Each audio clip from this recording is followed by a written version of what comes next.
Hi friends, welcome to RK facts for Telugu. Pacific మహాసముద్రం మధ్యలో తువాలు అనే ఒక చిన్న దేశం ఉంది. అయితే దేశం అనేది సముద్రం మధ్యలో చాలా బ్యూటిఫుల్ గా ఉంటుంది. కానీ సైంటిస్టులు ఏం చెప్తున్నారంటే మరో 50 ఏళ్లలో ఈ దేశం అనేది పూర్తిగా సముద్రంలో మునిగిపోతుంది అని చెప్తున్నారు. అయితే ఇది నిజంగానే మరో 50 ఏళ్లలో పూర్తిగా సముద్రంలో మునిగిపోయే అవకాశం ఉందా, ఇంకా దానికి గల రీజన్స్ ఏంటి అనేది ఇప్పుడు ఈ వీడియోలో తెలుసుకుందాం. అండ్ వీడియో అనేది చాలా ఇంట్రెస్టింగ్ గా ఉంటుంది, సో ఎక్కడ కూడా స్కిప్ చేయకుండా లాస్ట్ వరకు చూడండి. తువాలు అనేది ఒక చిన్న అటాల్స్ తో ఉన్న పసిఫిక్ దేశం. దీని టోటల్ ల్యాండ్ ఏరియా కేవలం 26 కిలోమీటర్స్ మాత్రమే. ఇంకా ఈ సముద్రం నుంచి కేవలం 2 మీటర్ల ఎత్తు మాత్రమే ఉంటుంది.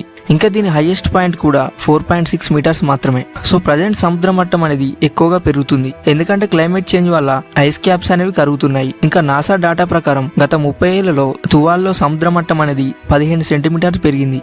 ఇంకా అది గ్లోబల్ యావరేజ్ కంటే 1.5 రెట్లు ఎక్కువ.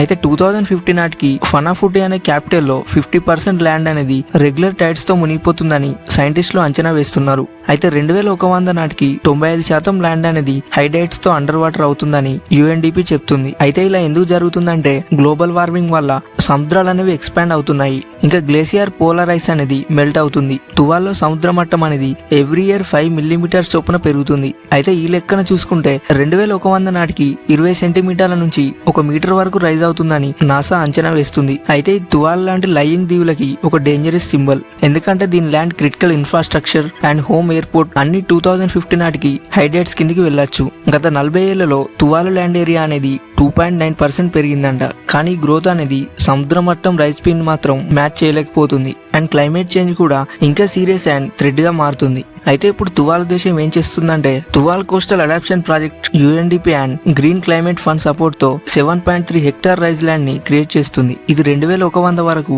సముద్ర మట్టం పైన ఉంటుంది. అయితే ఫనాపుటితో పాటు నానుమియా దీవుల్లో కూడా కోస్టల్ ప్రొటెక్షన్ వర్క్ అనేది జరుగుతుంది. ఇంకా లాంగ్ టైమ్ లో ఈ ప్లాన్ అనేది 3.6 చదరపు కిలోమీటర్స్ ల్యాండ్ అనేది రిక్లెయిమ్ చేసి ఎయిర్పోర్ట్ రన్వే రిలోకేట్ చేసి రెయిన్ వాటర్ క్యాచ్మెంట్ గా యూజ్ చేయాలని ప్లాన్ చేస్తున్నారు. కానీ ప్రాజెక్ట్స్ అనేవి $1 బిలియన్ ఖర్చుతో కూడుకున్నవి అండ్ ఫండింగ్ కూడా చాలా అవసరం. ఒక్క మాటలో చెప్పాలంటే ఇది ఇక్కడ వీళ్ళకు ఒక పెద్ద ఛాలెంజ్. ఇక్కడ ఇంకో ఇన్సెంట్ ఫ్యాక్ట్ ఏంటంటే తువాల్ గవర్నమెంట్ అనేది సముద్రం ముంచేసినా కానీ దాని స్టేట్ హుడ్ అండ్ మ్యారిడైన్ బౌండరీస్ మాత్రం పర్మనెంట్ గా రిటర్న్ చేయడానికి లీగల్ స్టెప్ తీసుకుంటుంది. అయితే రైజింగ్ నేషన్ ఇనిషియేటివ్ తో తమ fishing rights and TV domain revenue వంటివి ప్రొటెక్ట్ చేయాలని ఫైట్ చేస్తుంది. ఇంకా డిజిటల్ ట్విన్ కాన్సెప్ట్ తో తమ కల్చర్ అనేది హిస్టరీని మెటావర్స్ లో ప్రిజర్వ్ చేయడానికి ప్లాన్ చేస్తున్నారు. సింగపూర్ లాంటి కంట్రీస్ అనేవి ఇప్పటికే ఇలా చేస్తున్నాయి. కానీ రియాలిటీలో చెక్ చేస్తే ఈ అడాప్టేషన్ మెజర్స్ అనేవి తాత్కాలిక రిలీఫ్ మాత్రమే ఇస్తాయి. కానీ గ్లోబల్ ఎమిషన్స్ కట్ చేయకపోతే తువాలు దేశం అనేది 50 నుంచి 100 ఏళ్లలో ఇన్హాబిటబుల్ అవుతుందని IPCC వార్న్ చేస్తుంది. సాల్ట్ వాటర్ అనేది ఇప్పటికే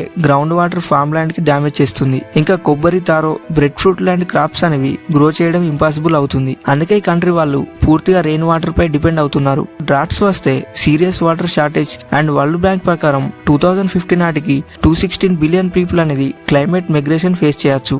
ఇంకా ఈ కంట్రీ ఫ్యూచర్ ఏంటి అంటే ఈ కంట్రీ ఒకవైపు ల్యాండ్ రిక్మేషన్ అండ్ కోస్టల్ డిఫెన్సెన్స్ తో ఫైట్ చేస్తూ ఉంటుంది. సో మరోవైపు ఆస్ట్రేలియా, న్యూజిలాండ్ లో మైగ్రేషన్ ప్లాన్స్ అనేవి రెడీ చేస్తున్నారు. అయితే ఫాలెపిల్లి యూనియన్ అనే ఒప్పందంతో ఆస్ట్రేలియా అనేది ఎవ్రీ ఇయర్ 75 తువాల్ వన్స్ ని అక్కడ సెటిల్ చేస్తుంది. కానీ తువాల్ వన్స్ తమ కల్చర్ ని ఇంకా వాళ్ళ ఐడెంటిటీని వదులుకోవడం అంత ఈజీగా చేయరు. So global community emission cut చేయకపోతే తువాలు లాంటి నేషన్ ఫ్యూచర్ అనేది డేంజర్ లోనే ఉంటుంది. సో ఫ్రెండ్స్, తువాలు కంట్రీ అనేది ఇంకో 50 ఏళ్లలో సముద్రంలో మునిగిపోయే ఛాన్స్ అనేది చాలా హైగా ఉంది. కానీ వాళ్ళు ఫైట్ చేస్తున్నారు. అలాగే మీకు ఈ ఫ్యాక్ట్ నచ్చితే లైక్ చేసి మన ఛానల్ని సబ్స్క్రైబ్ చేయండి. ఇంకా కామెంట్స్లో మీరు ఈ కంట్రీ ఫ్యూచర్ గురించి ఏమనుకుంటున్నారో కామెంట్ చేసి చెప్పండి.